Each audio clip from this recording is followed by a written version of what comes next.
Okay, so my name's Jillian Griffith, third year medical student at UMass Memorial, and I'm here with Dr. John Harding. Today is Monday, December 17th, 2012, so we're just a little over a week away from Christmas, which I'm sure is getting everybody excited, including myself. So I'm going to ask Dr. Harding to introduce himself. Can you start by telling us just your specialty? I'm a pediatrician, retired pediatrician now. Okay. And where did you go to medical school? I went to medical school in Ireland, the National University of Ireland, which has three branches, one in Dublin, one in Galway, one in Cork. Okay. And I went to Cork, the southern tip of Ireland. Okay. So studied in Cork. And tell me, are you still practicing or have you retired? No, I retired 5 years ago in '07. Okay. All right. That was 40 years, and I felt that was kind of plenty. It's a lot of service to give. It was a few years. Yeah. All right, so what I'd like to do, Dr. Harding, is just sort of ask you to sort of take us through in a little bit more detail your history from beginning of medical school to retirement and beyond. Well, I went to medical school graduated from Providence College with my pre-med in 1959, and then went to medical school in Ireland. I had Irish heritage, but I didn't really know that much about Ireland. In fact, I was a little bit worried that they were going to lecture in Gaelic, and I was really happy when I found they were lecturing in English. That would have been horrible. And they had a 6-year program in medical school there. Their high school was very, very good. They got a leaving cert, and they had the equivalent, I think, of a bachelor's degree education, but they still did 1 year of pre-med, which was basic sciences, physiology, and comparative anatomy and stuff. And they exempted me because of my pre-med degree in Providence College. So I just did 5 years. They did 2 years of basic science, so you did 2 years of anatomy and biochemistry and the basic sciences before you went into the clinical years, the last 3 years, the hospitals and the clinical years. And it was, I felt at the time, a lot of basic science, but it really stuck in your head and became very useful, as you found out when you were doing surgery. And when I graduated, I'd met my wife, who was an Irish girl, 2 years before I graduated, and she was in Dublin and I was in Cork, and I would take motorcycles and trains back and forth on weekends. And we were married in Dublin in 1964 and came over then. And my parents and my family were in Braintree, South Shore of Boston. And so that was the choice. Carney Hospital was where I did my internship. It was a Tufts-affiliated hospital then. Okay. And I did an extern summer after my 4th medical year there, so I was familiar. And it was in Dorchester, and we got a first apartment in Quincy and a second apartment in Dorchester. And I did a rotating internship then, which is very interesting because it involved doing a couple of months of medicine, a couple of months of surgery, a couple of months of obstetrics, a couple of months of pediatrics, a couple of months in the emergency room, and you had one elective month, which I chose pathology so I could get a little sleep, because there were no emergencies in pathology after 5 or 6 o'clock when the OR closed. You know, there were frozen sections during the day and stuff, but if someone died, well, you took care of that the next morning with the autopsy. Right. So what I found later on was so good about a rotating internship is when I went into my internship, I wanted to do internal medicine because I thought that was the most challenging of all the specialties, multi-system disease, degenerative disease, adults that you could take good history from. And so I did a year of internal medicine at the Carney after my rotating internship. And I had done 2 months of pediatrics, which I really enjoyed, but I had my mindset I was going to do internal medicine. But halfway through that year, I decided I couldn't stand adults. They just never did what they were told. You know, they wouldn't fill their prescriptions, they wouldn't stop smoking, they wouldn't lose weight. They might fill their prescriptions, but then they were erratic taking it, and then they complained about not getting any better. And most of their illness seemed to be between their ears anyway, or a lot of it. So I decided I had enjoyed pediatrics so much that I would switch to pediatrics, and I did.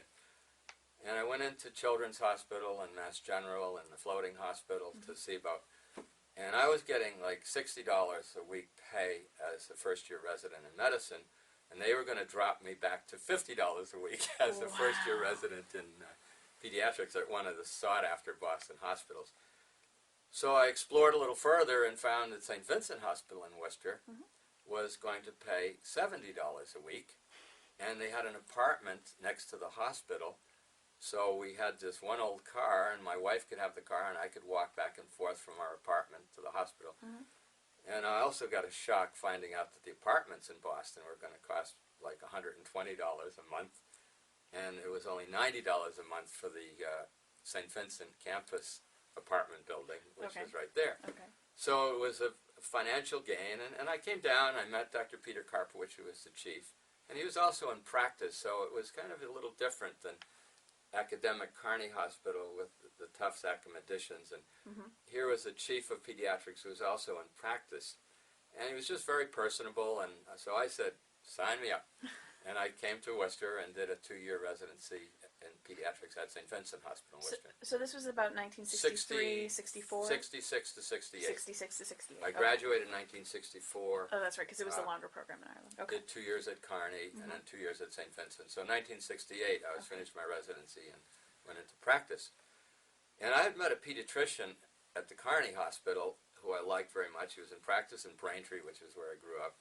And he said, well, when you finish your residency, give me a call, and I'd like to have you join me. So that was my plan. We came to Worcester, and we really didn't like Worcester because there was nothing in Worcester at the time. We'd run back to Boston for everything, theater, shopping, whatever. But we got to know Worcester over some time and really appreciate what a treasure it is, and so grateful that we could raise our family in central Massachusetts with all this grass and trees and lower crime rate and everything. But at the end of my residency, we were going to head back to Boston, and John Donovan, who was the only pediatrician practicing outside of Worcester City proper, he was in Shrewsbury, he and his wife invited Grace and I out to their house for dinner one night. And this was like in early June. And we kind of hadn't seen anything outside of Worcester. When we had time off, we ran to Boston. So here's this beautiful little town with a village green and a white steepled church, and Dr. Donovan had a beautiful home, and we had a lovely dinner, and they were such nice people. We'd never met his wife. And he invited me to join him in practice, not as a partner, but to have my own practice, but we would have a coverage arrangement every other weekend, and he would take Thursdays off, I'd take Wednesdays, which was a huge upgrade from every other night and all that, you know. But, so we thought of it, and he was one pediatrician that I really liked and admired as a resident. You know how you always, as a resident or a medical student, have your favorites. He was one of my favorites. So we said yes, and that's why we settled in Shrewsbury. And had my first practice. We rented an apartment, a basement apartment on Route 9. It was the Imperial Arms apartment. It was a 2-bedroom apartment, and across the hall was a dentist in the other 2-bedroom apartment, which he had converted into an office. So the living room became our waiting room. The kitchen became our business area. We took out put a desk in instead of the counter. The 2 bedrooms became examining rooms, and the bathroom between became our lab area. Talk about a cottage industry. Wow. And I had a staff of 1. I stole an LPN from St. Vincent Nursery, Blanche Ramsdell, who I thought was an excellent nursery nurse. And she became my secretary, my assistant, and chief cook and bottle washer for the phone and everything. And I practiced in Shrewsbury for about 15 years. And then my son, my oldest son, and I, who was just a junior in high school, getting his learner's permit. And one day we were driving for a summer job interview to Greenfield on Route 2, and we got in a terrible accident. A drunk driver just passed out and hit us head on. And I was out of work for 2 months and in the hospital for a month, and he was in the hospital for 3 months. And 2 residents from St. Vincent came out and kept my practice going for the 2 months. Wow. I can ask you, who's the chief of pediatric emergency, the lady? Oh, Dr. Christina Hernan, am I thinking of the right person? PD emergency? Yeah. I may not know. Okay, I won't. She became the chief of pediatric emergency, one of them, and the other one is Nancy DeToro, who's out in practice in Auburn. And they kept my practice going. And while I'm out of work, Vi Jefferson, who was a good friend and neighbor, she was doing a job at Hahnemann, like coordinating education and stuff. She said, look, we're looking for a chief of pediatrics at Hahnemann Hospital, and we'd like you to come and interview for the job. So I came and interviewed, and at this stage I'd practiced for 15 years, and I had a pretty good idea what I would like to do with hospital pediatric service if I ever had the chance. And one thing was Hahnemann, St. Vincent was the only hospital then that had a pediatric residency program. It was affiliated with Georgetown. Okay. Dr. Philip Calcagno came and spent, I think he spent a month once a year and made rounds with us, and the others were practicing pediatricians who took teaching rotations. And Hahnemann Hospital is a full-service community hospital with no resident or house staff. And it was a favorite hospital of mine. I loved the nursery. I loved everything about it, except you didn't have a house staff. So you would get called in the middle of the night, emergency C-section, 2 a.m. Sure.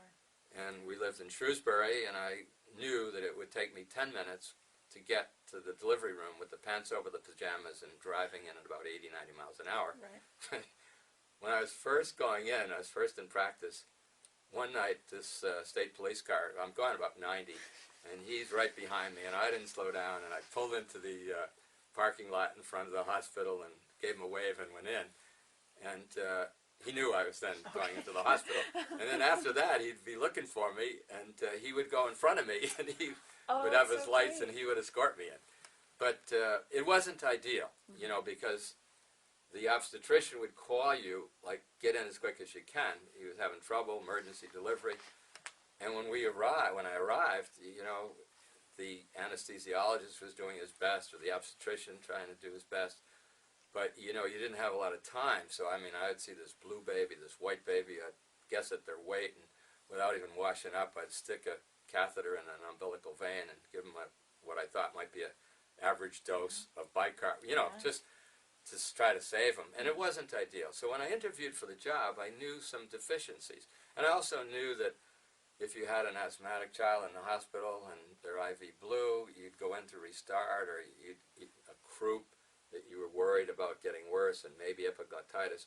So you'd be back and forth to the hospital through the night for emergency C-sections, or at Hahnemann, at St. V's, we had the residence. Right. So one of the things I proposed, I said, if I become chief, I'm going to push for an in-hospital pediatrician presence 24 hours a day. And I learned this in Ireland. They had registrars. They didn't call them hospitalists, which is the current name.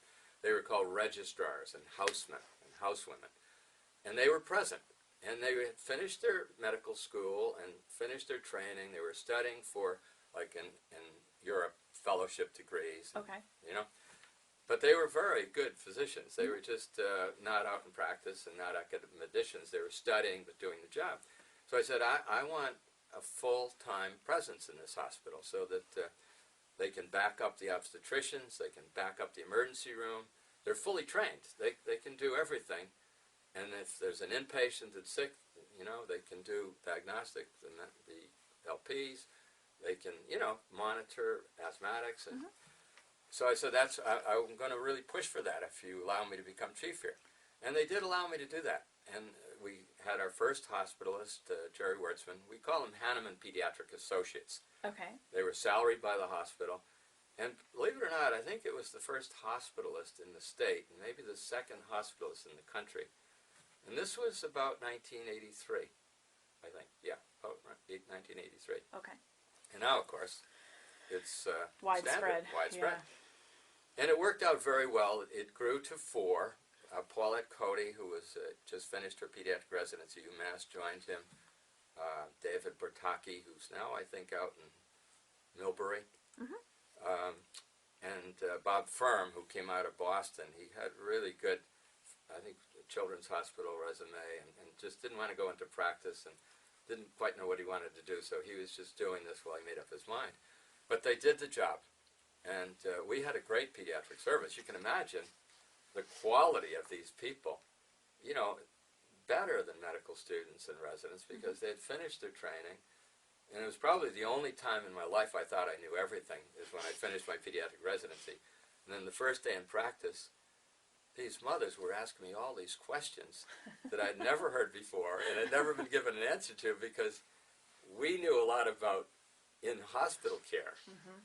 And then we had a clinic population that wasn't quite as well educated, I think, as maybe the Shrewsbury mothers. Mm-hmm. And I had my associate who'd been in practice, I think, about 7 or 8 years at the time. So I'd get on the phone and I'd say, John Dunham, what do you do about ding-toe gait and a 2-year-old? I mean, I never... Yeah. Stuff like that, you know? Yeah. So it was a learning experience, and I enjoy it. I practiced about 15 years in Shrewsbury, and I did take the job at Hannam, and they said, you go for that. And we did it. And there was also, I always felt there was a great lack of quality public health education. And there were problems that even then, this is back in the 80s, now early 80s, there were overweight children then. And there was really not much done for them, you know, and it has grown. But so we started a weight program, and it was mostly for overweight kids. And we had a team approach. We had a psychologist, a physical therapist for an exercise program, a pediatrician, and we worked with the kids, and we got them into yoga and stuff that they would do for exercise, and we taught them about calories, and it was actually very successful, but then it was discontinued because it was a money loser. And then I, of course, learned about the hospital budget. And in private practice, you know, if I needed something, I just bought it. In hospital, you had to submit a request, and then the budget was only reviewed once a year. And, you know, interesting change. Before I went into practice, I did not have a lot of debt. I had something like a $5,000 debt, believe it or not. That was it. Because I worked as hard as I could in the summer through college and med school, and it was a lot cheaper. Sure. Then, too. I know that's probably difficult for a lot of medical students to hear. Oh. For, you know, not so much at UMass, but elsewhere, who are piling on $300,000. $200,000. It's outrageous. But anyway, when I was going to go into practice, I knew I had to equip an office. So I'd rented this apartment in Shrewsbury, this 2-bedroom apartment. And Worcester Medical Supply was the medical supplier for practicing doctors. John Hoffman owned it. He had the famous son, Abbie Hoffman. I don't know if you ever heard of him. This is during the flower children and free sex days. Okay. You know, this is now 1960s, okay, 1968. So he said he knew what I would need to set up a pediatric office. He had set up a dozen or so already. So he said, you're going to need this, you're going to need that, and that. And the exam table was outrageous. So I said, what I'll do is I'll get kitchen cabinets to put in 2 kitchen counter, because I never liked the low examining tables because the little kids were small. And so I got kitchen counters in the 2 bedrooms as my exam tables, and 2-inch foam over them. So when it all came down to the end, I knew that this was amounting to a lot of money, which I didn't have. I said, I need a microscope, because, again, you know, we were taught to examine urines ourselves. And I actually had culture plates for strep. We didn't have rapid strep tests. We'd grow them. 24 hours later, we'd put a little bacitracin disc and a blood agar, and we'd take a look, and that's how we diagnosed or confirmed strep. And we had a lot of glomerulonephritis and post-streptococcal disease, then rheumatic fever, you know. So it was important to not miss a strep. And we weren't very free with antibiotics then either, you know. If we didn't clinically think it was strep, or we waited on the cultures too. But anyway, so I said I need a microscope. He says, well, it's about $250. That was outrageous. And he had a cabinet full of microscopes, like at least a dozen, brass-fitted. You know, they looked like some of them were really antique. I said, what about one of those? He said, oh, no, that's my collection. This is John Hoffman. He said, when doctors die, their wives call me up and say, you know, take whatever you want and give me whatever you think is appropriate. So he said, I always took the microscopes. And he had been, you know, running Worcester Medical for a number of years. So I said, look, those 2 look exactly alike. Beautiful brass fitted. I should show it to you. I've kept it. Maybe if we have a minute, we'll take a Okay. shot at that at the end. I'm sure that would be So I said, oh, interesting. no, I don't sell those. I said, look, you got 2 just as, oh, okay. He says, just to show me. He says, I'll give it to you for $100. So that was the microscope I used. And I said, how much is all this going to cost? He said, don't even worry about it. He says, when you're successful, after a few years, you start paying me back whatever you can once a month. Oh, wow. I said, what if I don't like the practice and leave town? You're going to get stuck. He says, that's not going to happen. And that's how that worked. And of course, I was loyal to him. Yeah. As long he went out of business somewhere. One of his sons took over the business and wasn't quite as good as John Hoffman. So after about 20 or 30 years, I switched to somebody else. But I was loyal to him because he had given me a terrific break when I didn't have any money. So anyway, then I took the job at Hanneman. I did that for about 6 years, and I learned a lot. It was a privilege to be, board meetings and executive council and, hiring and firing, sometimes a pediatrician that just wasn't doing things right, and it was very hard. And doing educational things. The other educational thing we did is we started a parent education program. Tell me a little bit more about the parent education program, if you would. Well, again, I felt that you didn't have time in private practice to educate the parents. You could give them pamphlets and stuff, but, you didn't have time in that 15-minute appointment. And I saw then that there was really a great need. A lot of young mothers weren't reading books, and so I started this program, and we'd have a whole day, a Saturday. We'd invite in 3 or 4 guest speakers. I would give a couple of talks. And we went through the different stages, the baby's first year, the toddler, the school-age child, and the teen. And we'd have a one-day seminar for parents to just give them a bit of common sense advice and give them a chance to ask questions, and we'd have people come in. And that was also pretty successful. We didn't charge very much, I don't know, $30 for the day, and we'd give them a brunch in the middle of the day. And that wasn't making money, so again, that got sort of discontinued. So, but what an awesome public health idea to really sort of reach out and get people connected too at the same time. And it was, administration, they really couldn't see the long-range benefit. They just looked at your department and how much it was costing and how much it was earning. And I kept saying, look, these programs are drawing families into the hospital. And, maybe they had their newborn here, and, well, if their grandmother gets a stroke and the EMTs arrive and they're going to say, what hospital do you want us to take?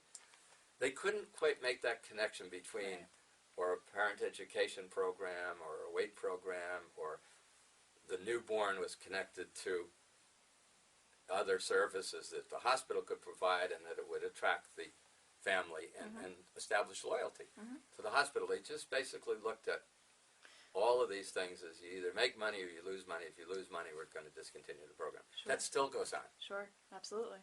It does. Because there's a short-range plan and a long-range plan. But I enjoyed the job.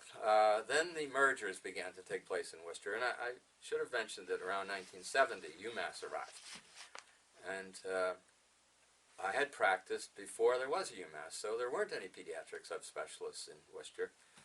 We occasionally would use adult gastroenterologists if I had a teen with ulcerative colitis. This was beyond. Or diabetic, I'd use adult diabeticians, adult gastroenterologists, occasionally adult neurologists for seizure disorders that weren't responding. But we were generalists. There were no neonatologists, so we did neonatology as best we could. We did neurology as best we could, and occasionally with help from local adult specialists.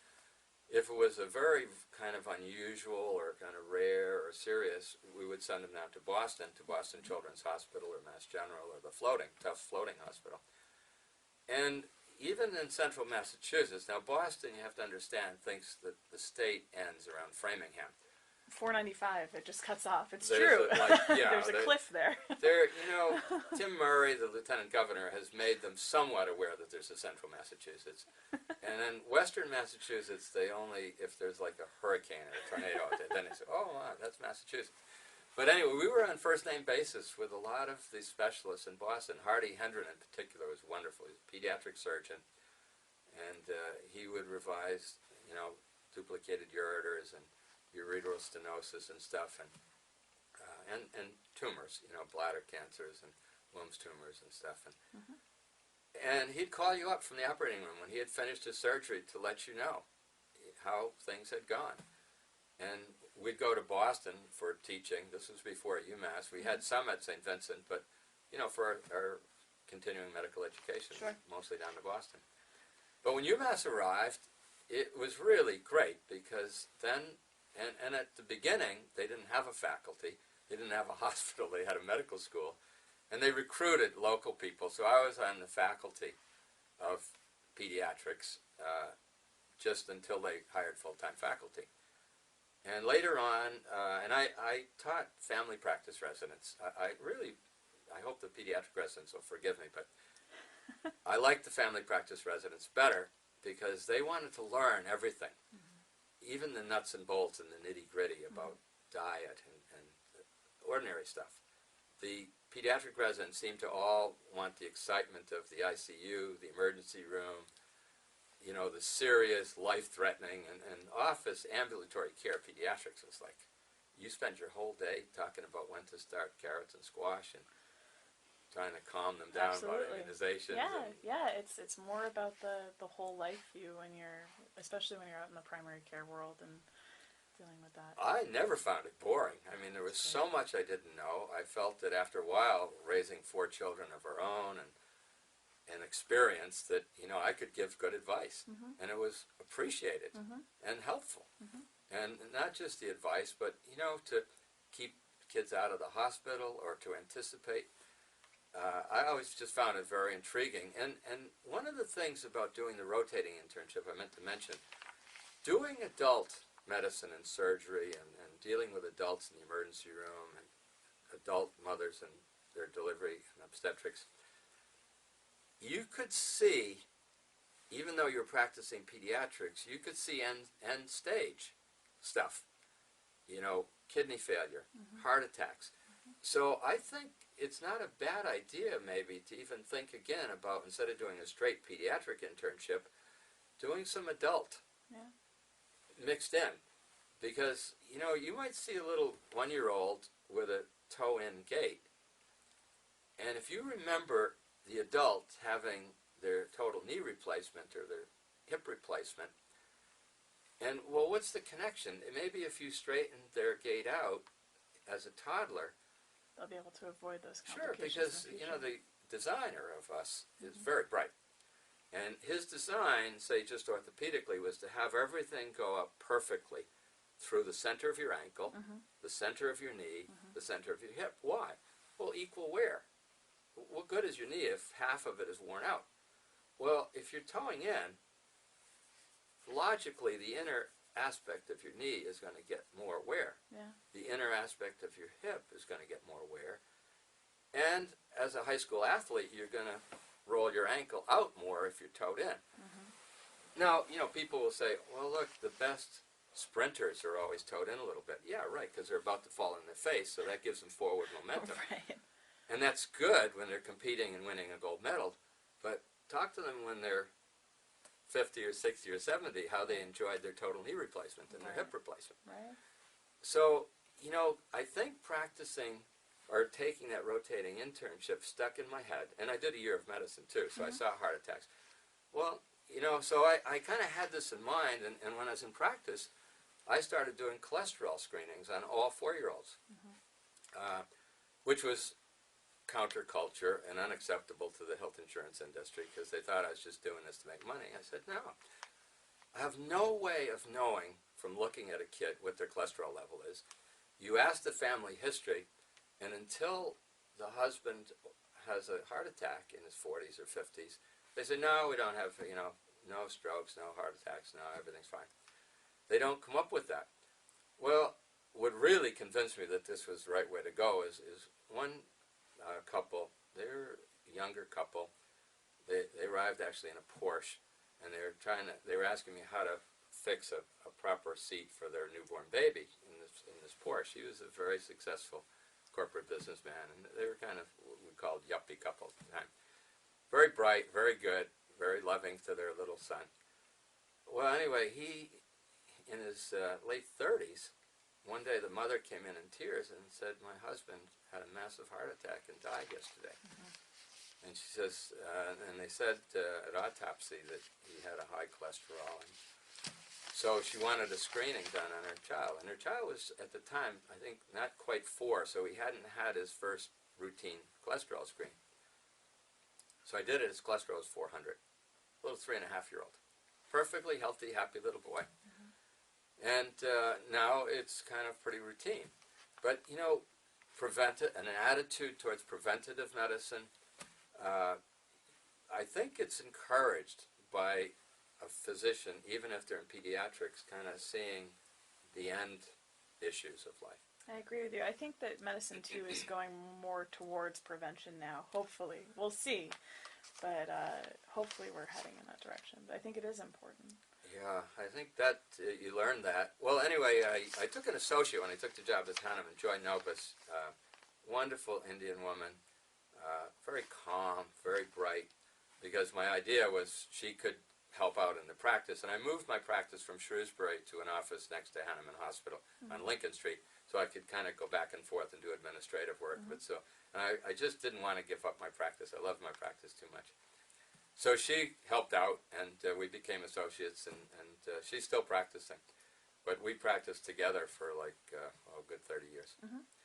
And my son, who also went to medical school in Ireland, because I just had such a wonderful European experience that I encouraged him to go there, and he went to the same school in Ireland as I did, and finished up and went to Albany Medical Center for his straight pediatric training, and joined me in, I think we're up to the year 2000, and that was quite a privilege, you know, to be working with your son, and it's, of course, the supreme compliment. You know, imitation is the sincerest form of flattery. It's very true.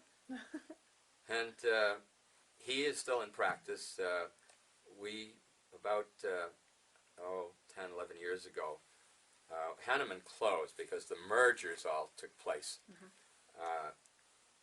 Hahnemann and Memorial were the first merger. Okay. And this was, I think, about 1988. And the idea was, and I went to all the planning meetings. You know, they had a facilitator come down from Maine, and the sell was that Memorial would become the med-surg hospital, and Hahnemann would become the maternal child hospital. Okay. And I said, that's great, because I'm chief of pediatrics, and I said, this is going to, you know, It's give us campus, more money, yeah. we're going to be able to expand, and I just love the idea. And when everything was all signed and agreed to, they came up with a glitch. Oh, you can't do obstetrics at a high level without a surgical residency training program to back up, you know, the 24-hour Sure. in case there's a surgical need on top of the obstetrical need for Sure. surgery. So then they went back to the drawing boards and said, well, what we're going to do is we're going to basically make Hahnemann an ambulatory care center for, you know, day surgery and renal dialysis and administrative offices and maybe a psych unit, and Memorial will become the full-service, bigger hospital. And I just was so disgusted with that I actually resigned as chief. And Jerry Wertzman, we still had the in-house program. He became the interim chief, and Barry Hanshaw kind of got involved too, because I think at this stage they were kind of thinking of a UMass Memorial merger. And so I just went back into practice, and I said, thank you very much for all I've learned, and good luck.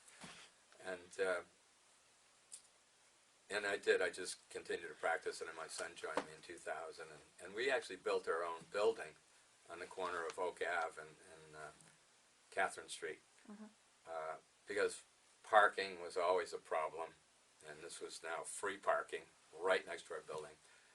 And we were able to, my son and I, design a building specifically for pediatrics. So we had 4 pediatricians, and we had 4 areas, and an office where we had our desk, but we could use it as a consultation room, and 2 examining rooms, which weren't like closets. They were decent-sized examining rooms.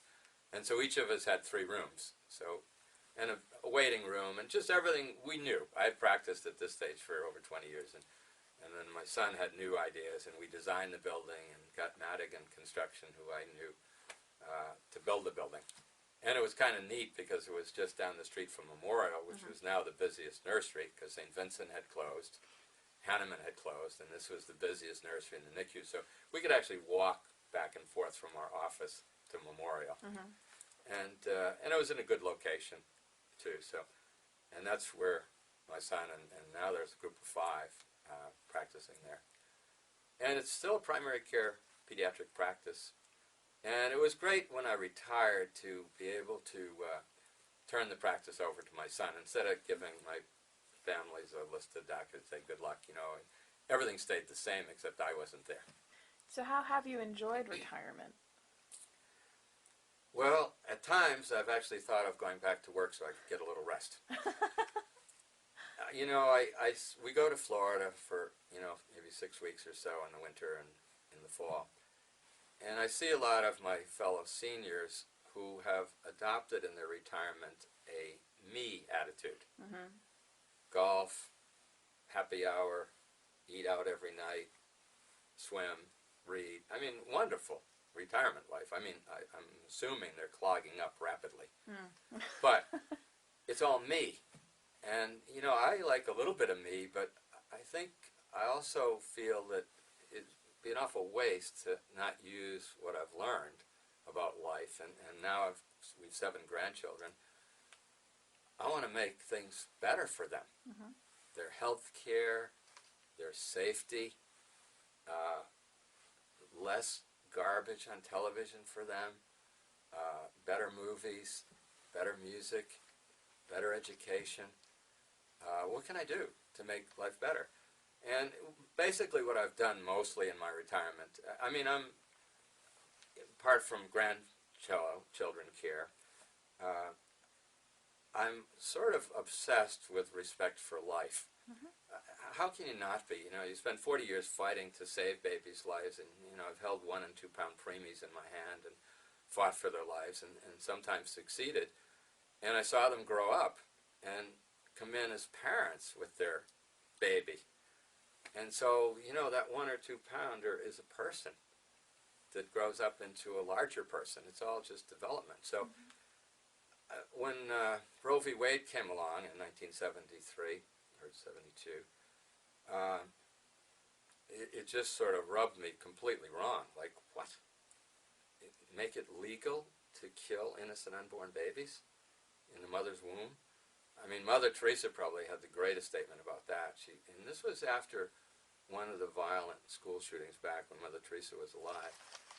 And she was in Washington, and she was at a luncheon, and Clinton and Hillary were there, and Ted Kennedy and Kerry. And she said, you know, you're all upset about the recent violence in this country, and yet how can you expect otherwise when what should be the safest place in the world, a mother's womb for a human being, isn't in your country? And so, you know, I started doing pro-life work right after Roe v. Wade was passed because, you know, in 1964 when I graduated, I took the Oath of Hippocrates, which was written in 400 BC, the father of medicine. At that time, you know, hemlock was being given regularly as a physician-assisted suicide. Abortion was disastrous because they were using, you know, saplings and shoving them through the cervix, and there was infection, there were no antibiotics, so abortion was a disaster. But his oath said you should not give an instrument of abortion to a woman, and you shouldn't give deadly poison to a patient, even if so requested. And for 2,400 years, physicians took that oath and thought it was good, and all of a sudden, 1973, one line in that has to be sort of modified or deleted, because what if you want to go in and do an OB-GYN residency, you know, it wouldn't fit. So they started modifying the oath. And, you know, my thought was, could it possibly be that 2,400 years of doctors were stupid and only the ones in the past 40 years smart?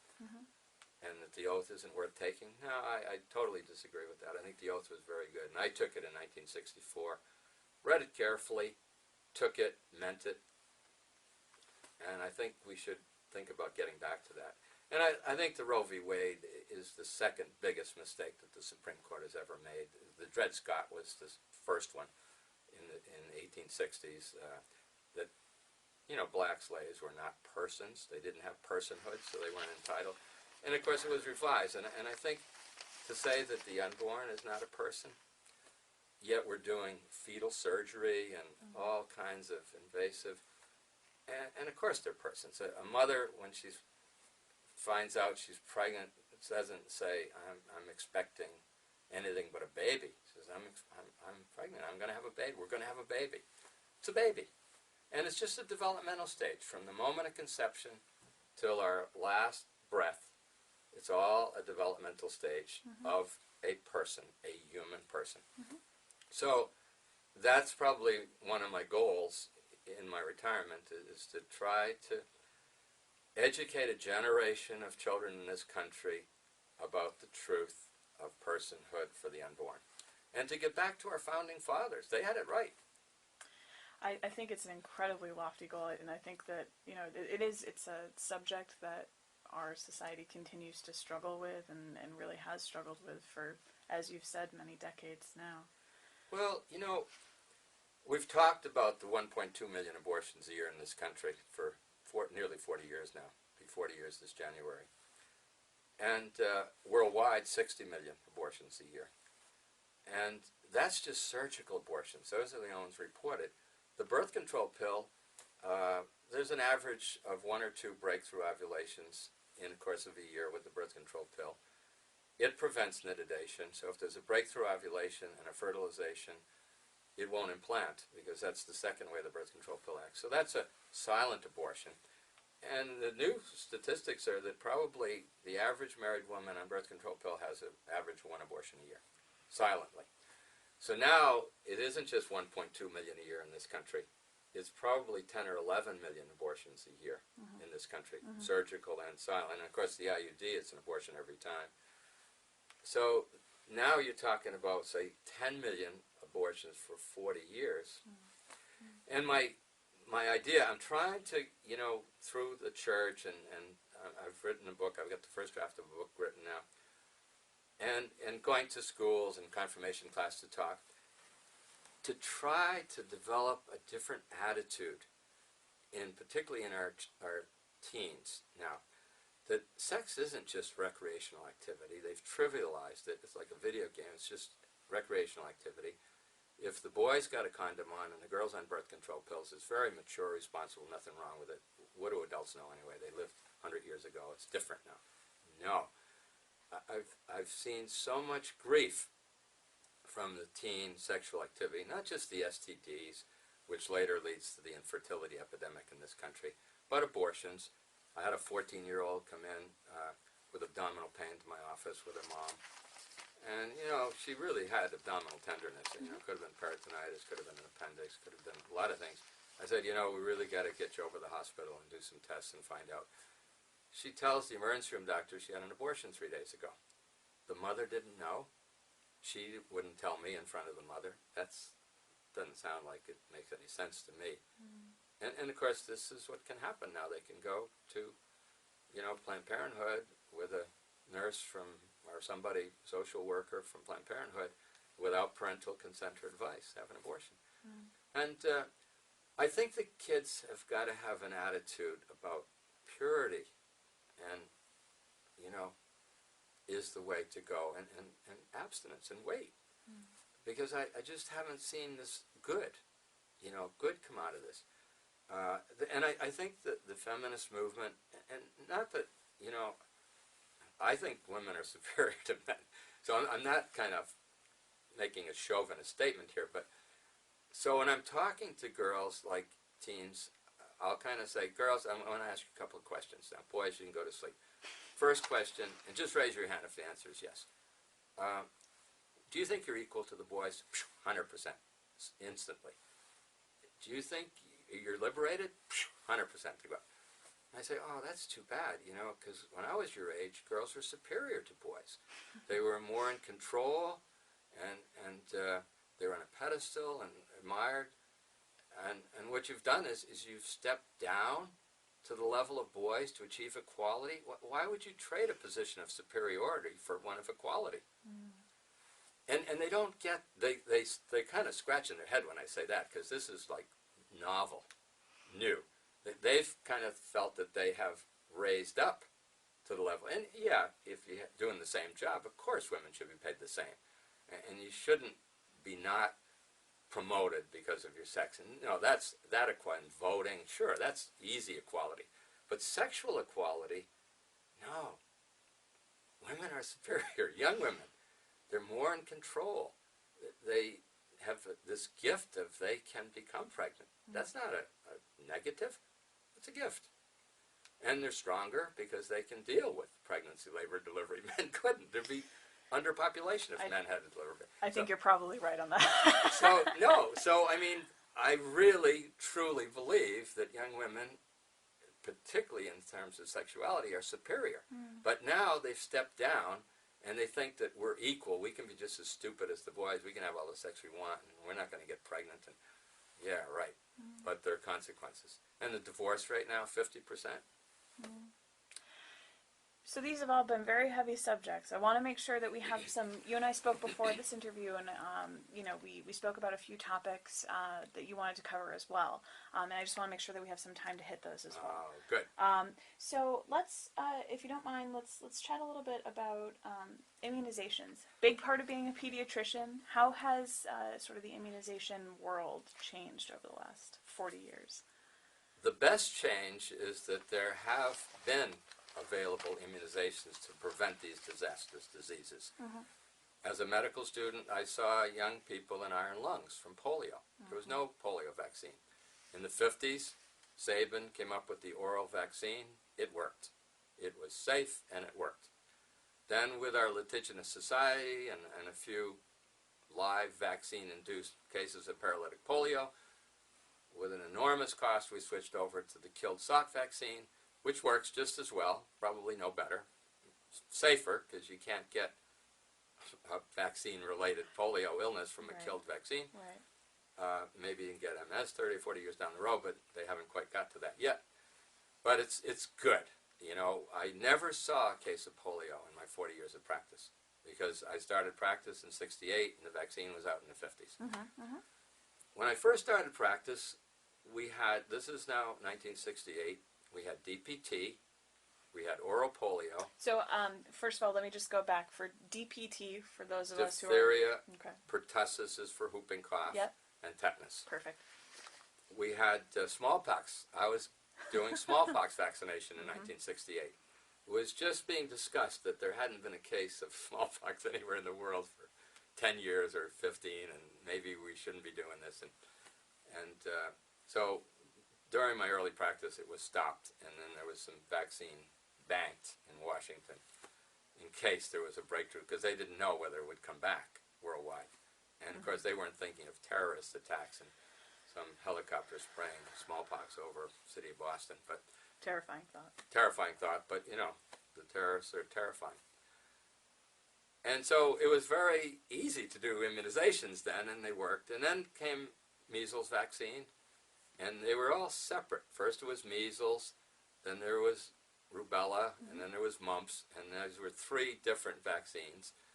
And then they combined measles and rubella. And I saw, as a medical student and early on in practice, I saw all these diseases. I saw measles encephalitis. I saw mumps encephalitis. I saw little girls lose an ovary from mumps. I saw little boys lose a testicle from mumps.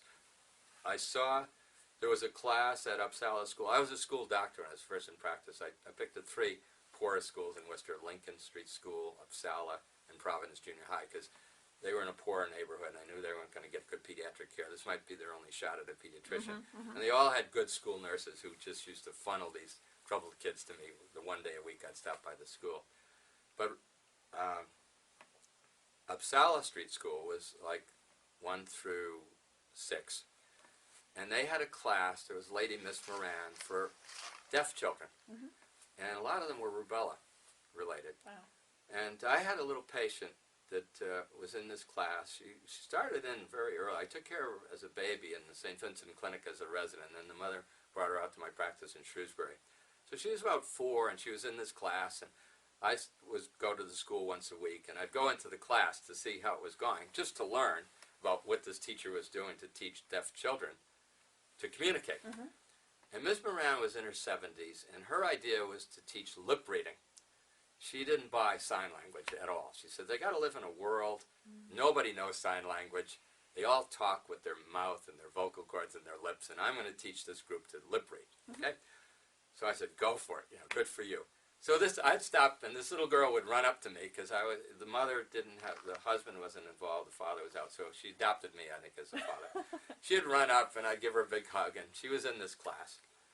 And lo and behold, I followed her along till she was like 15 or 16 in my practice.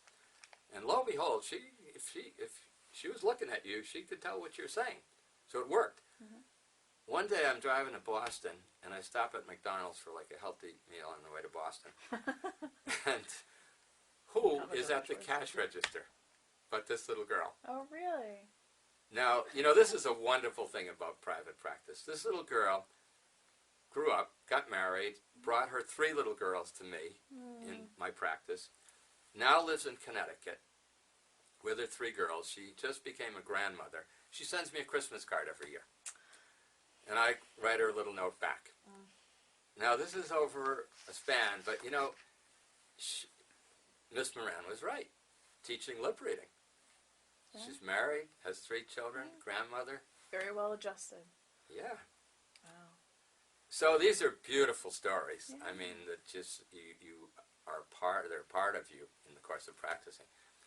So the immunizations all came along. There's a big anti-vaccine movement now.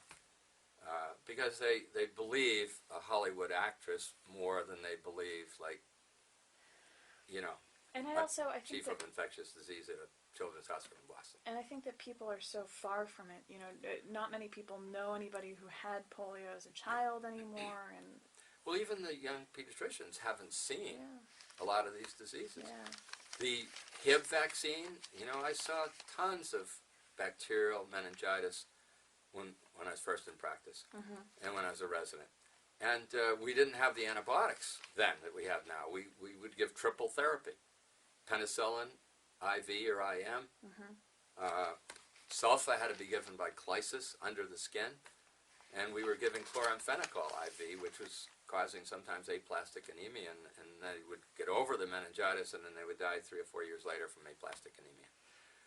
We at St. Vincent, as a second-year resident, we gave the first single antibiotic treatment of an H-flu meningitis, little 2-year-old, IV ampicillin. Wow. And it worked.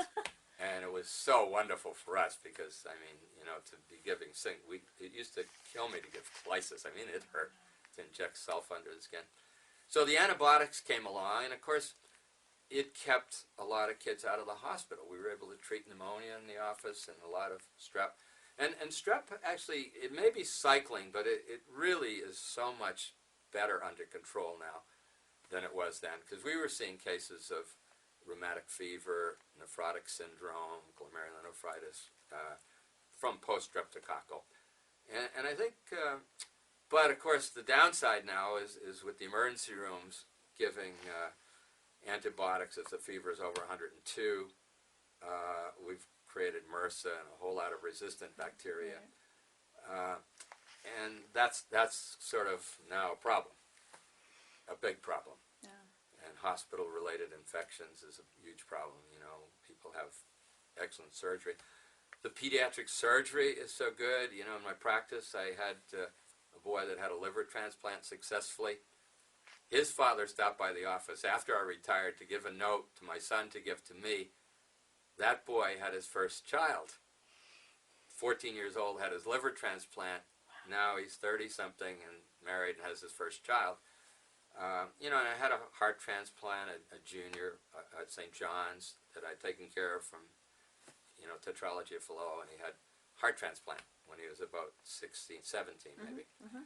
And, some kidney transplants along the way. And so transplant surgery was wonderful. The open heart surgery, wonderful. I think the pediatric subspecialists are great. I think it's made us a little bit lazy as primary care pediatricians. We kind of are able to rely on a little diagnose bit more. what system the disease is in. Okay, it's in the nervous system, send them to a neurologist. We sort of, you know, when we had all the meningitis as residents, we did subdural taps because the antibiotics weren't so good. So a lot of the things we did, I mean, you don't have to do any more. I think the specialists do them better, for sure. The neonatologists do a heck of a lot better because they're zeroed in on this. This is their expertise. They have the equipment. They have the unit. These are great advances. Sure. I'd love to see more public health education in this country. Why we're so obsessed with foreign aid when we have so many needs in this country, and so much of the foreign aid is wasted. I know it's a good idea in theory to help an third world country, but when the money goes over and it isn't monitored and it's being stuffed in generals' pockets,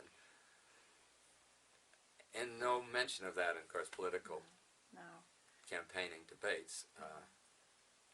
Yeah. So let me talk. Let me ask you to speak a little bit about. Again, we're sort of talking about changes and how things have progressed. Technology was something that you and I sort of mentioned as well. Tell me a little bit more about how technology has affected practice, what you've seen change, things like that.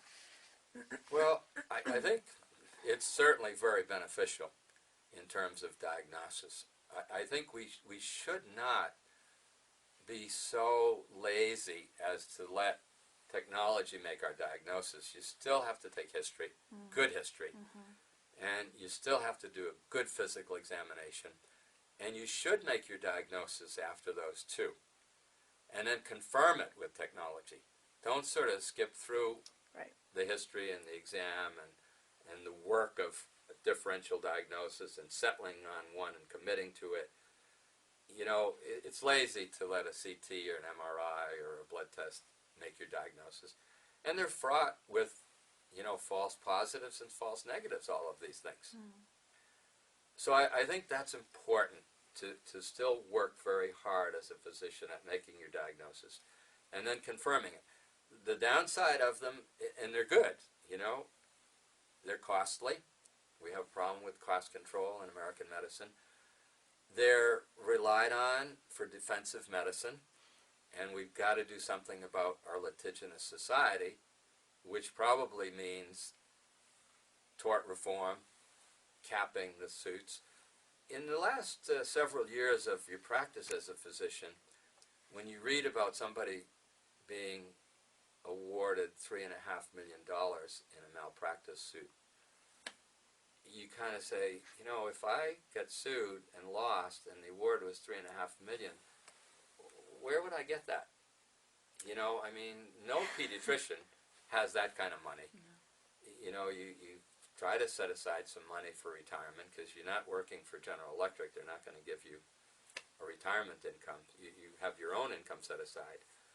And it gets kind of scary because you know that people are out there, you know, that they're just waiting for an opportunity to get rich quick without working for it. And one of the ways is the malpractice suit. And in pediatrics, they're often called sympathy suits. You know, a little child dies. Shouldn't the doctor have done something different so that the child wouldn't die? I had one malpractice suit in my 40 years of practice. A little 2-year-old that had a viral myocarditis admitted the child to UMass with pneumonia. I didn't know the child had viral myocarditis, but we knew it within 24 hours. And it was on a weekend, and we were very sad because it was severe viral myocarditis, and we knew that probably a heart transplant was really going to be the only hope.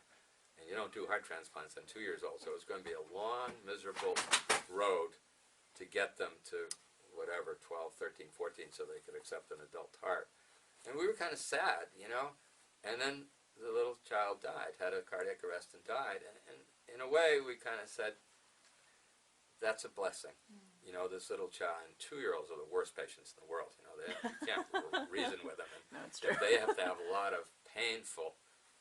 It would have been really difficult and sad for both child and mother. The child died Monday morning. Child died on a Sunday. Monday morning, I had a lawsuit on my desk. Yeah.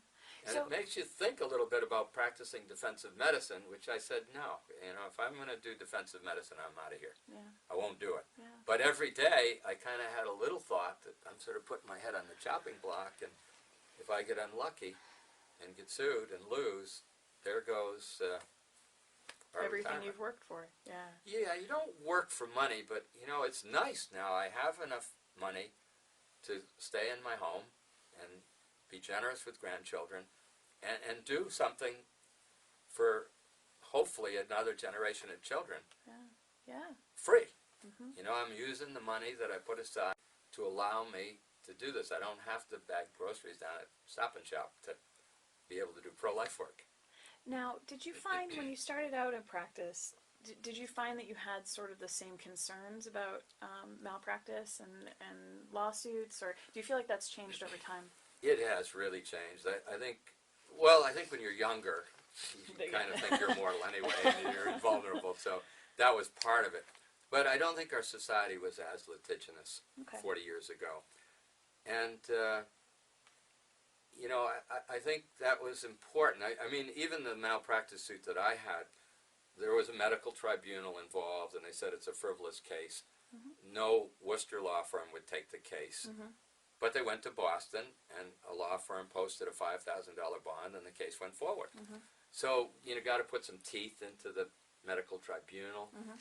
I think you got to have tort reform. You got to cap it so that when a law firm sees the chance to get whatever they get, half of 2 or 3 million, it's kind of an incentive to. Yeah.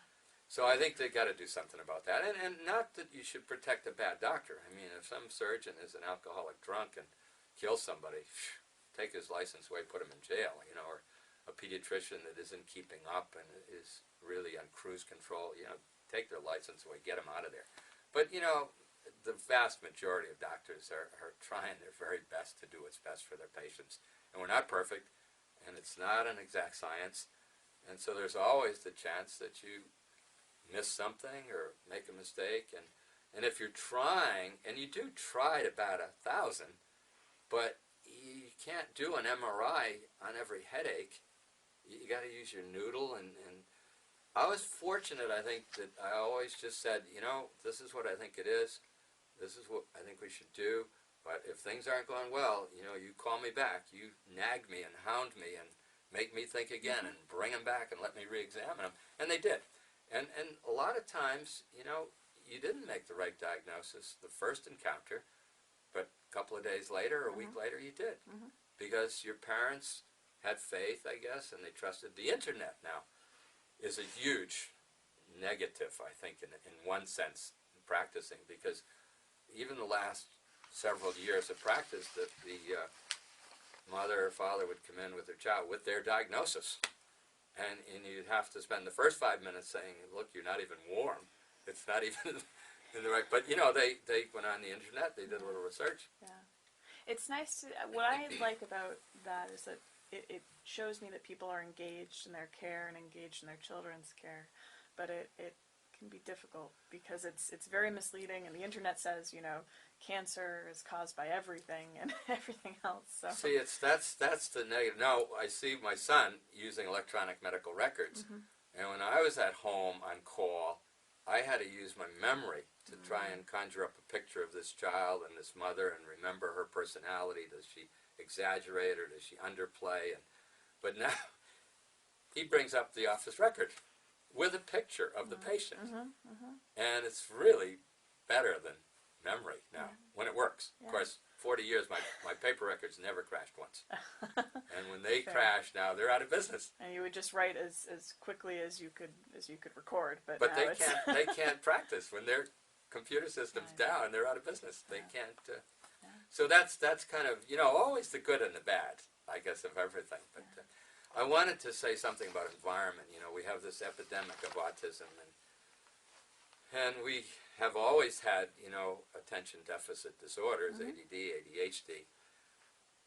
When I was a resident at St. Vincent, Mary McMurray was a first-year resident. I was a second chief resident, and we started what we call the hyperactivity disorder clinic at St. Vincent Hospital.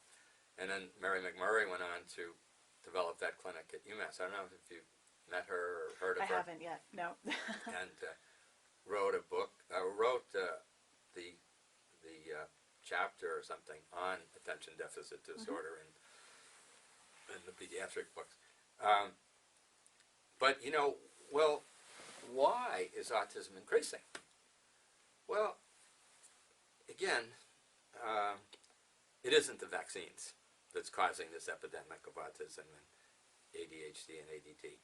We really should look at, well, what is different? What is going into pregnant women these days, or infants and toddlers, that wasn't going into them 40 or 50 years ago? Well, you know, like, for one thing,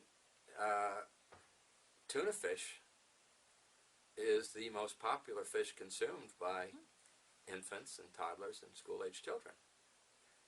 It's loaded with mercury. You pay more for albacore than you do for chunk light. Yeah. Albacore has twice as much mercury as chunk light. There's no mention of mercury on a can of tuna. Well, why not? We're all over lead poisoning. Mercury is a heavy metal, same as lead. It's just as bad, if not worse. Why don't we do a little something about mercury? And, you know, our public water supply. Yeah, it's better than Mexico. You're not going to get Montezuma's revenge from drinking American drinking water. And yet, it is not tested for any pharmaceutical. Waste.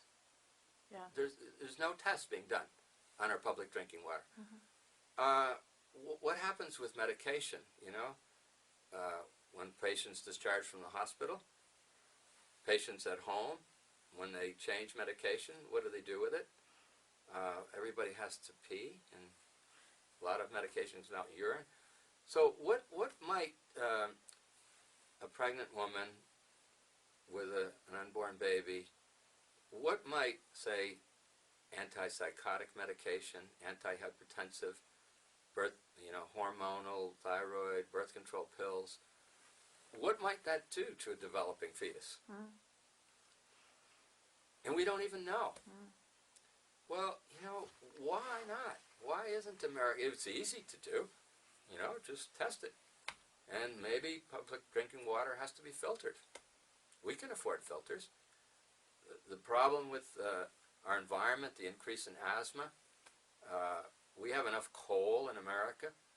Why doesn't the government just pay for a filter on the chimney of every coal-burning power plant in America and tell the Middle East to go jump in the lake with their gasoline and their oil? Why not?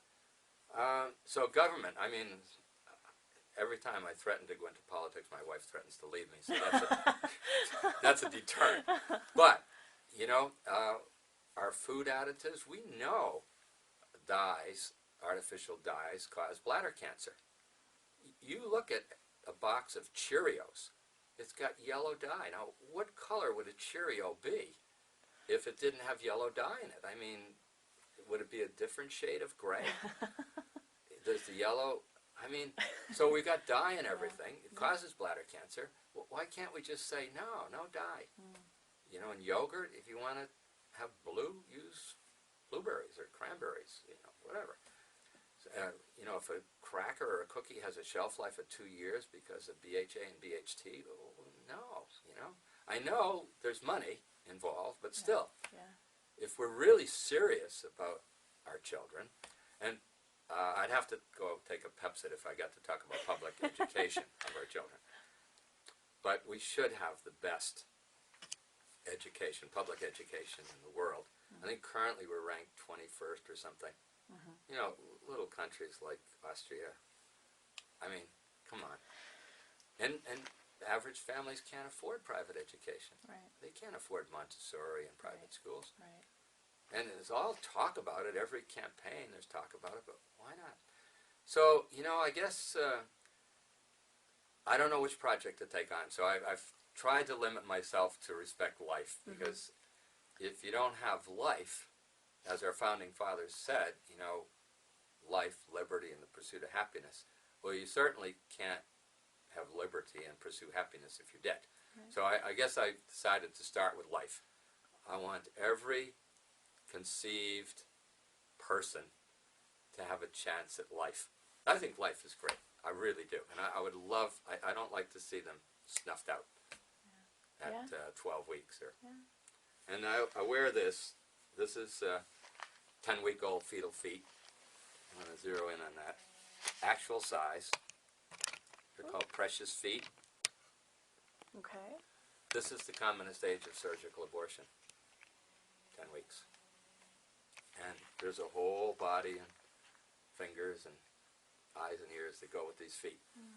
And so I think, if we could get that solved, then we could go on to getting, pharmaceuticals out of our water and filters on coal-burning power plants and the best public education in the world for our children and vaccines for all our children. It's the saddest thing in the world now for a child to, be damaged by a preventable disease, to get a bacterial meningitis that could have been prevented,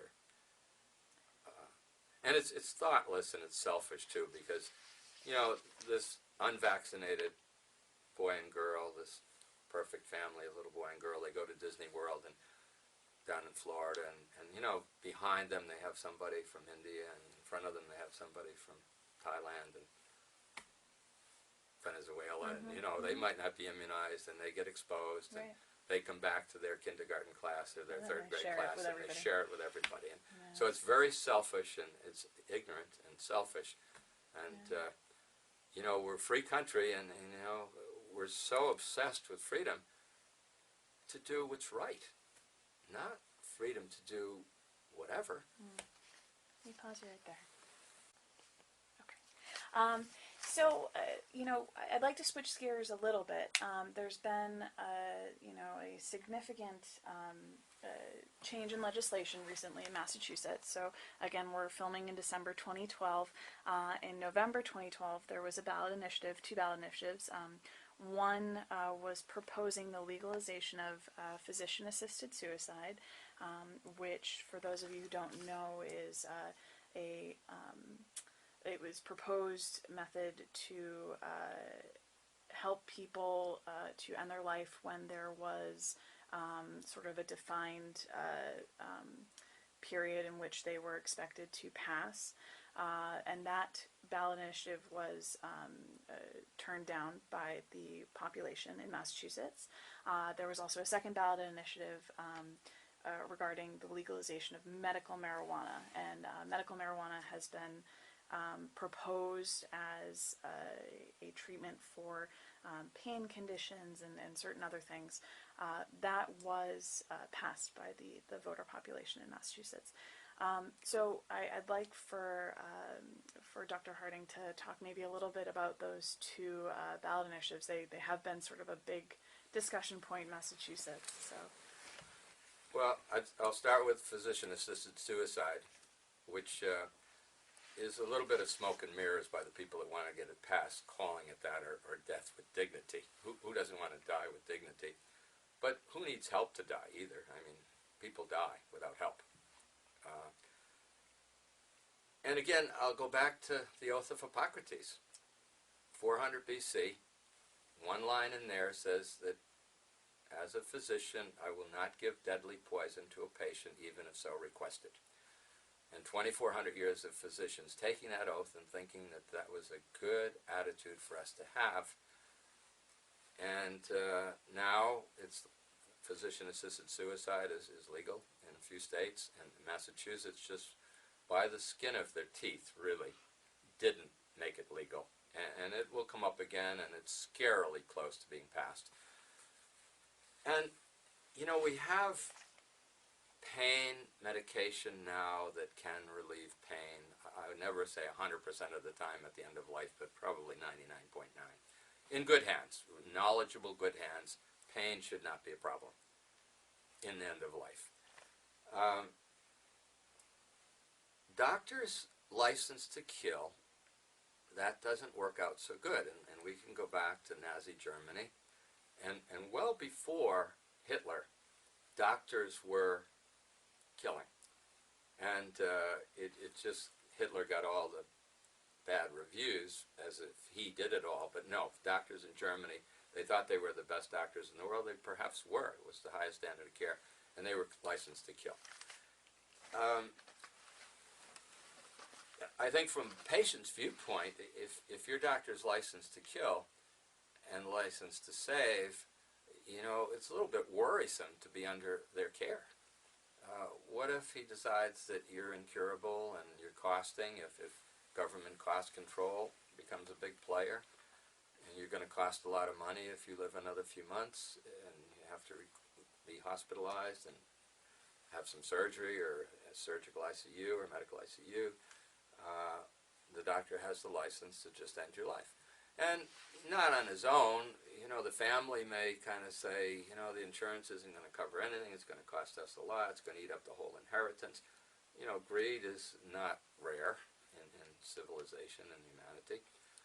They all kind of get together and say, I think let's give the doctor the green light to put grandma away and spare the inheritance money. So it's fraught with danger, and I think the Mass Medical Society made a great statement, loud and clear. No, we don't approve of legalizing this.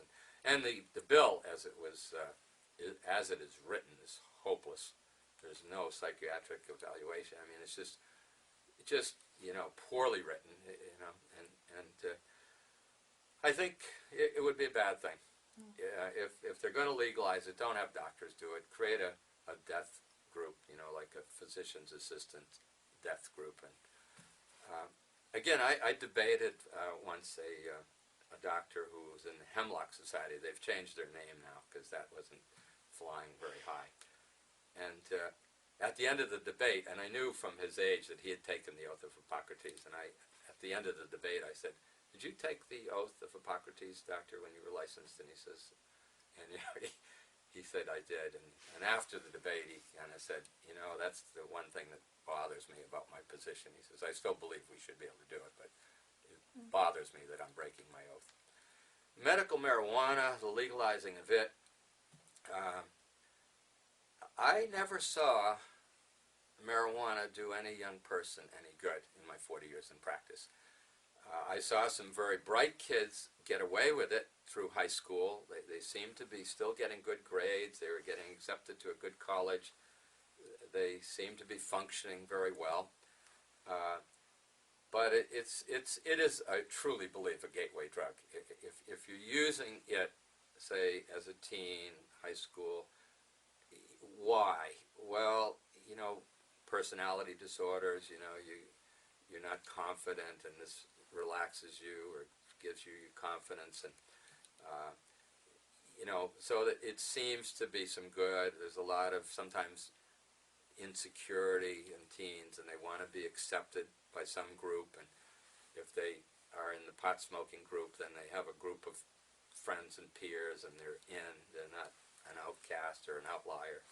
So they seem to think it's good. And I don't know why there isn't a test for marijuana when somebody is stopped by a policeman or a state trooper. I swear probably a lot of auto accidents are caused by a combination of alcohol and marijuana, or just marijuana. I wouldn't want somebody coming at me at 70 miles an hour stoned, on a 2-lane highway. Right. And, again, why? Why not? Why aren't we coming up with a test when somebody's stopped for erratic driving? In terms of, I think ambition goes down. I think judgment is impaired. In young people, it is a gateway. I think they're kind of into a drug and then something else, we're using these 5-hour energy drinks now, big shot of caffeine, and kids are dying in college because instead of passing out after so much alcohol, they can take 1 or 2 more drinks and then they arrive at the emergency room dead. Yeah. Why again, a lot of it is this obsession with freedom and individual rights. Yeah. We've somehow lost it. We just, no, yeah, we have freedom, and yes, we should have rights, but the right to do what's right and make some laws. But it isn't just laws. It's like we've got to get through to young people, somehow, so that they have different attitude towards sex, different attitude towards drugs. What about immodest dress? It's a very simple thing, but for girls and young women to dress immodestly and to think that's fashionable and okay, but what message are they sending? How do they get this attitude? Well, they want to be fashionable. This is what they see in the movies. This is what they see in TV, the entertainment industry. They don't kind of get the connection between consequences and what it will lead to, whether it's with marijuana or whether it's with immodest dress, with their sexual activity. Same with marijuana. If they don't get the connection and see the history of medical marijuana use in young people, and it is addictive. When our kids were teens, I read a lot about marijuana, and there's a lot that isn't published. It can damage the cells in the testicle that produce abnormal sperm. There's a higher abnormality, higher number of abnormal sperm. And see, we don't know. The young girl has her eggs, and they're there, and these are the eggs that are going to become half of her baby.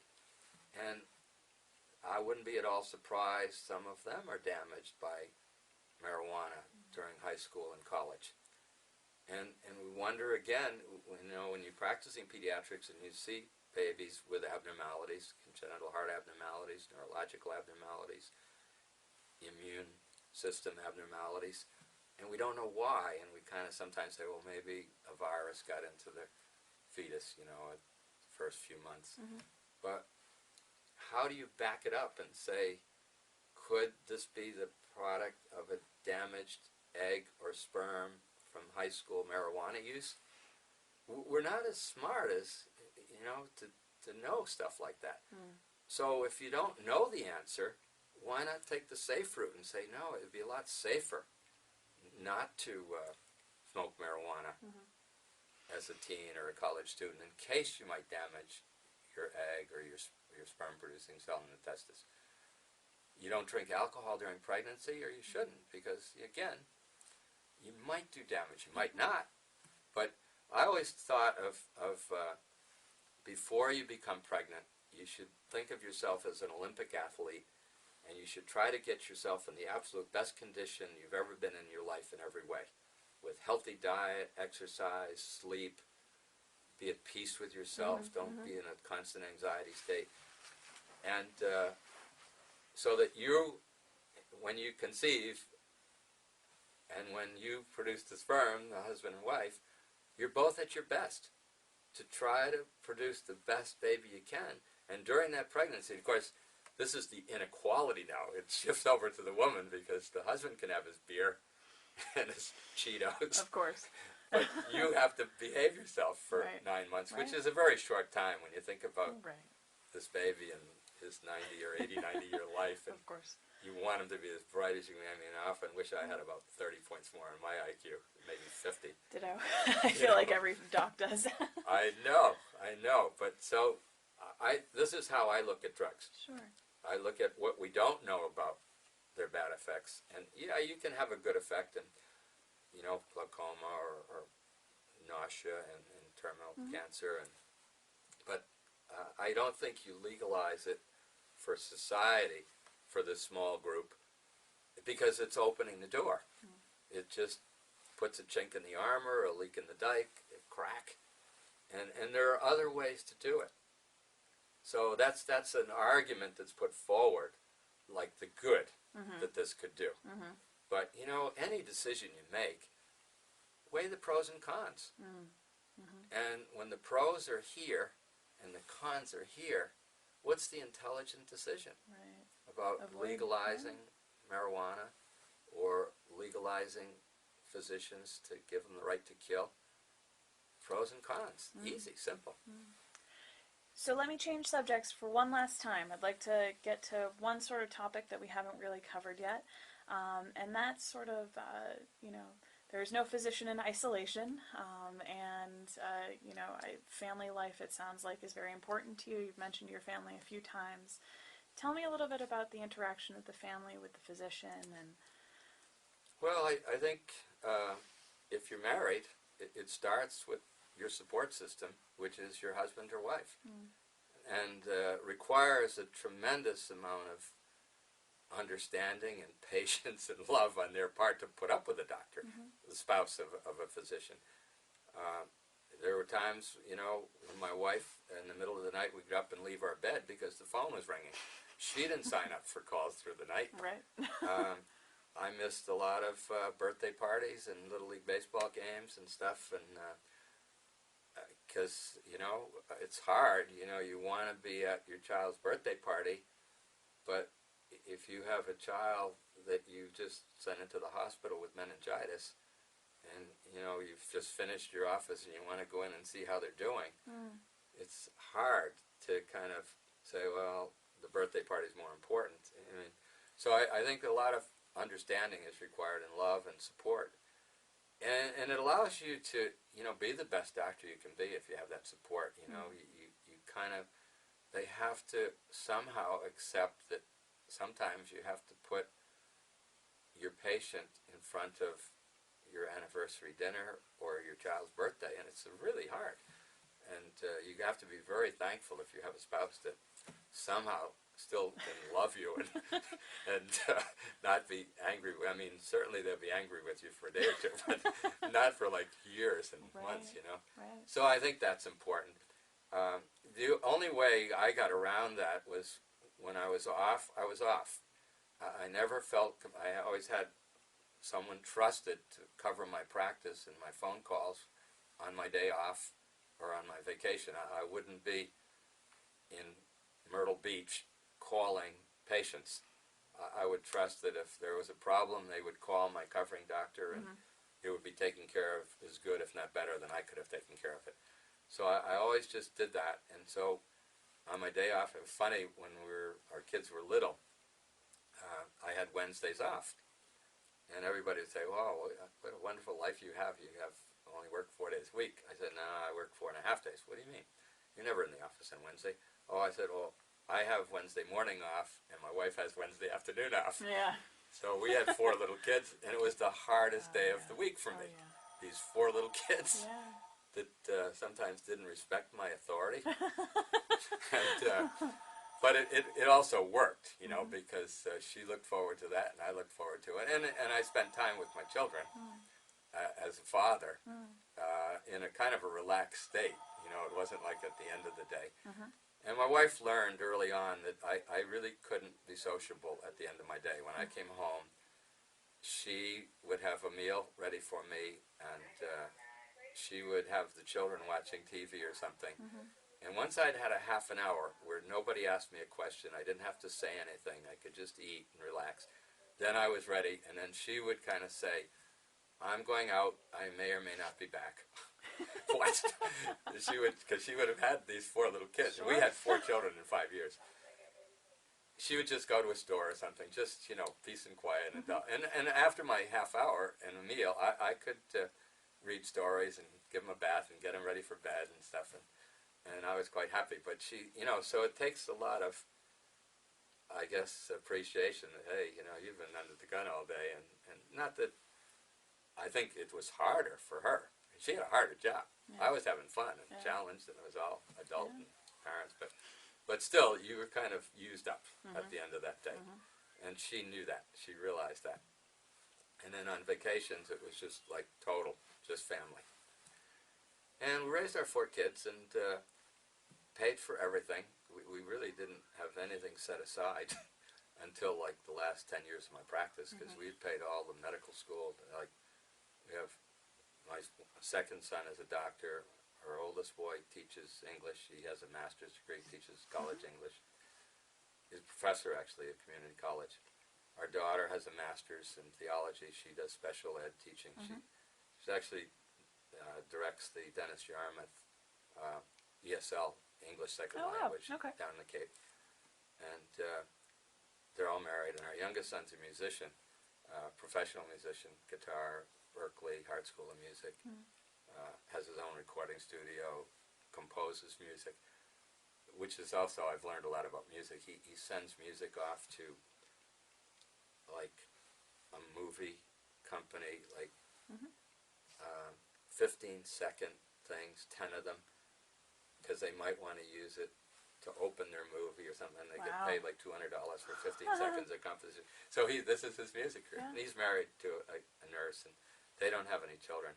Our daughter has 3, and so her 3 children are older now. Mm-hmm. They're 15, 13, and 11. Mm-hmm. So we've got our first 2 teens, grandchildren. And then Dr. Ian has 2, a little 5-year-old boy and a little 3-year-old girl. And then our oldest son, the professor of English, has 2 little girls. And he's the consummate athlete. And he has 2 little girls, and he's still scratching his head what he's going to do with these 2 little girls. But they've all turned out, along the way, you sort of, I think young parents know when their first baby is born, how they want them to be when they're 18. You can actually, as a mother or father, visualize Mm-hmm. this all-American boy or girl. Wow. And you sort of, I guess, assume if you love them and do the best job you can that it's going to go this nice, smooth road to 18. No, it goes like this. Mm-hmm. Mm-hmm. And so we've seen that with all 4 children. But I think as parents, just loving them unconditionally, not being too naive, especially as they get into adolescence, really worry about them and monitor them in terms of everything, and be hard sometimes on them to protect them, and pray hard for God's protection and God's help for yourself, that you'll have wisdom and patience, and that they'll be protected. I think prayer and faith has always been very important to me in terms of everything, practicing and parenting and everything in my life.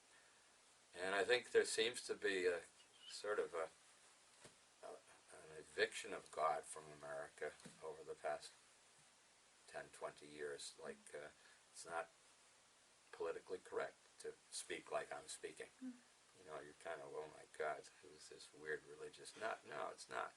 Our founding fathers had it right, and we should pay a little bit of attention to what they wrote in the Declaration of Independence and in our Constitution, because they did have it right. And we did very, very well for a long time in this country, and we're just not doing so good over the last 30, 40 years. And maybe we should kind of think a little bit about, well, why? When you can't have the 10 Commandments in a court of law in this country anymore, when our children can't say the Pledge of Allegiance in this country, when we can't have a Christmas tree in Rockefeller Plaza called a Christmas tree. It's being proposed it should be called a holiday tree. Well, hey, we've celebrated Christmas for a long time in this country, and we don't force anybody to celebrate Christmas, but it's Christmas, and where's the freedom there? And we basically are not an atheistic country. We're just not. And I really, really think that everyone has the same God. Maybe different names, maybe Allah or Christ or, but the same God. I mean, the only people I have trouble with are the atheists and the Satanists. And of course, there wouldn't be any atheists if there wasn't a God, right? I mean, Interesting thought. how could you Yeah. object to someone who wasn't? So on that holiday and festive note, I think that we probably should wrap up. Dr. Harding, it's been so nice to meet you, and thank you so much for taking the time to work with us on this. And thank you for doing this. We're doing oral history here, which is not a new idea. The Druids of Ireland, 5,000 years ago, when they built dolmens, and there wasn't written history then. There were the bards, Right? and they talked to each generation about the past history. And of course, they could do a job on people. If they told a story that put you in a bad light, Yeah. that was history. That was So, and you went down into history as Sure. a fool. So oral history can be powerful. Hopefully this will be good. Yeah. Good oral history, not Yeah. putting anyone down. So back to the traditions of the bards. So thank you so much. You're very welcome. Thank you for doing this.